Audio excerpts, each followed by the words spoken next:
Posiblemente una de las cosas más inhumanas que se pueden hacer es negociar con la vida y con la salud de las personas. Y eso es algo que pasa en Colombia y no es raro porque se trata de uno de los países más corruptos del mundo. El problema es que la salud es un derecho humano, no es algo que nos quieran dar los gobiernos, por el contrario, es algo que les debemos exigir. Pero en Colombia, la salud ha terminado en manos de mafias y de políticos a su servicio, que literalmente saquean el Estado colombiano y negocian con la vida y la salud de las personas. Y para entender ese drama que viven 50 millones de personas, hemos invitado a una mujer brillante y valiente que nos va a contar, en términos claros y contundentes, qué es lo que está pasando con la salud en Colombia.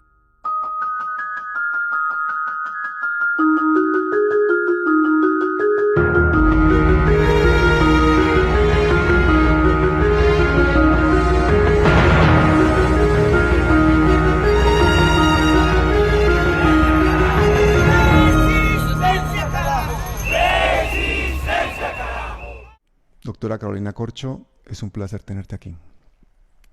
Muchas gracias, Pablo, por esta invitación para hablar este tema que constituye, digamos, la causa de nuestra vida. Cuéntame cuál es fundamentalmente el problema de la salud en Colombia. Es que la salud en Colombia se volvió un negocio, es un sistema privatizado en un 80%, pero privatizado no quiere decir que hayan capitales privados, inversionistas que hayan venido a invertir en Colombia, no, es con los recursos de los impuestos de los ciudadanos, de los colombianos que se financia, pero lo manejan privados, muchos de ellos con criterio de negocio, ganancia y lucro. Eso nos ha costado una pérdida enorme de vidas porque este sistema no privilegia el derecho fundamental a la salud y la vida de los colombianos. Es decir, es un sistema en manos de privados, pero con fondos públicos. Completamente.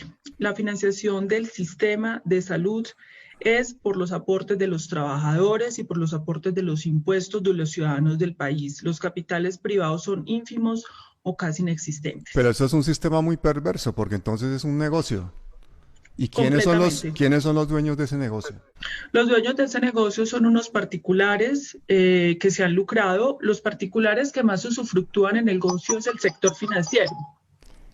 El sector financiero en Colombia es el que usufructúa el negocio porque es el que tiene, digamos, el control sobre las EPS, aseguradoras. O sea, los bancos son los dueños de las EPS. Los bancos tienen un negocio con las EPS y es que las EPS son las que recogen la plata que aportamos los trabajadores mensualmente. Cada trabajador paga los impuestos y los recaudan las EPS y ponen esa plata en los bancos. Los rendimientos financieros corresponden también a ellos y obviamente ahí hay todo tipo de negociaciones porque es demasiada plata anual. El problema es quién maneja las platas de las EPS que aportamos los colombianos, los bancos. Los bancos. Los bancos manejan la plata. Perfecto. Exactamente. ¿Y desde cuándo tenemos este sistema de salud así privatizado y en plan negocio? Ese sistema de salud empezó con la Ley 100 de 1993, cuyo ponente fue el entonces senador Álvaro Uribe Vélez, y a partir de ese momento empezó lo que nosotros llamamos una privatización a la fuerza, porque en ese momento el sector privado en Colombia, el sector empresarial no estaba interesado en asumir esto. Entonces lo que dijo el gobierno en ese momento era que ellos ponían la plata, pero que los particulares mantuvieran el negocio y lo administraran. ¿Y por qué se tomó esa decisión? ¿Por qué aparece esa ley? ¿A qué se debe eso? Esa es una ley que está inspirada en ese momento, sobre todo por el interés de ciertos sectores que sí tenían intereses, pero en los fondos privados de pensiones. O sea, el interés de los sectores empresariales en Colombia no era sobre la salud, era sobre las pensiones, porque la ley 100 no es solamente una ley de salud, es una ley de riesgos profesionales, pensiones y salud. El interés era los fondos privados de pensiones, como lo hizo Pinochet en Chile, pero finalmente terminaron forzando que se privatizara la salud, aún en contra del propio sector privado. Concretamente, ¿a qué intereses financieros representaba Álvaro Uribe cuando hizo esta ley 100 o presentó esta ley 100? En el momento en que él hizo la ley 100, los intereses, como te digo, eran de los fondos privados de pensiones, donde está el sector financiero, donde está el Grupo Aval y donde está el Grupo Empresarial Antioqueño. efectivamente. Pero en ese momento el sector financiero no veía interés en la salud. El interés en la salud la vieron después cuando se dieron cuenta que las EPS eran un vehículo para capturar los recursos y los aportes de los colombianos, que son billonarios. O sea, Uribe, cabeza de lanza, presenta la ley 100 para que básicamente el Grupo Aval y el Grupo Empresarial Antioqueño se queden con las pensiones y ya de paso se quedaron con la sanidad de los colombianos. Inicialmente fue así y en este momento el principal, digamos, que tiene el manejo de los recursos de los colombianos es el Grupo Empresarial Antioqueño. La mayoría de las cuentas de los recursos que se manejaban en este país están en Bancolombia. Y en la parte de la prestación de servicios, quien está ingresando a manejar es el Grupo Aval. Son los bancos. ¿Cuáles han sido las consecuencias para la salud de los colombianos de esta privatización de la salud? Las consecuencias para la salud de los colombianos ha sido que entre 1998 y 2010, de acuerdo a cifras oficiales del Instituto Nacional de Salud, en Colombia han habido 1.400.000 muertes evitables. Esto es la mortandad más grande de la historia de este país. Es decir, muertes que se hubieran podido evitar con una gestión de determinantes de la salud y de la salud en el país. Perdona, Carolina, eso que estás contándome es gravísimo. 1,5 millones de muertes, o sea, 3 conflictos directamente, o sea, 3 veces más de lo que hemos tenido por el conflicto y por la violencia en Colombia. Completamente cierto. Estas son cifras que ustedes pueden verificar en las páginas oficiales del Instituto Nacional de Salud de Mortalidad Evitable. Bueno, me estás dejando absolutamente de piedra. Cuéntame una cosa, porque también ha habido muchísimos casos de corrupción con el tema de las EPS y con el tema de la pérdida de dineros y con el tema de que posiblemente también se lava dinero del narcotráfico a través de las EPS. Cuéntame un poquito de eso. Nosotros ya hay un caso comprobado en Colombia. En Colombia hasta hace 4 años habían 72 EPS. En este momento hay 48.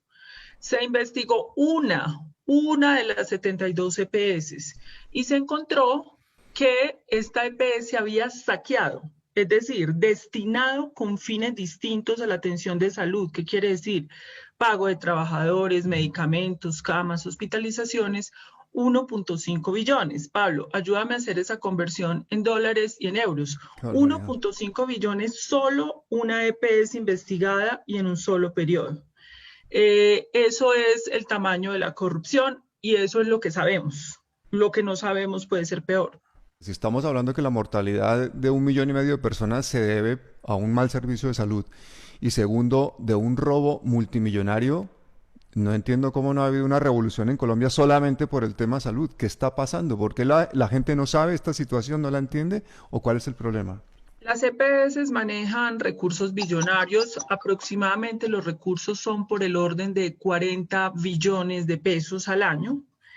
Estos recursos de 40 billones de pesos, ellas extraen plata para la pauta, para poder manejar, digamos, todo el control, para controlar el Congreso de la República. Se ha comprobado que pagan congresistas para que aprueben los proyectos de ley que requieren para que se mantengan y evidentemente pauta publicitaria para mantener persuadiva a la ciudadanía colombiana de que ellos no son el problema. O sea, las EPS hacen cabildeo, es decir, lobby a los congresistas y aparte de eso pagan publicidad para mantener al pueblo colombiano, digamos, anestesiado y a sus gobernantes en nómina, ¿no? Completamente, está completamente demostrado, controlan a los ministros de salud, a los superintendentes de salud. La superintendencia es quien debe controlar las EPS, pero eso es una puerta giratoria.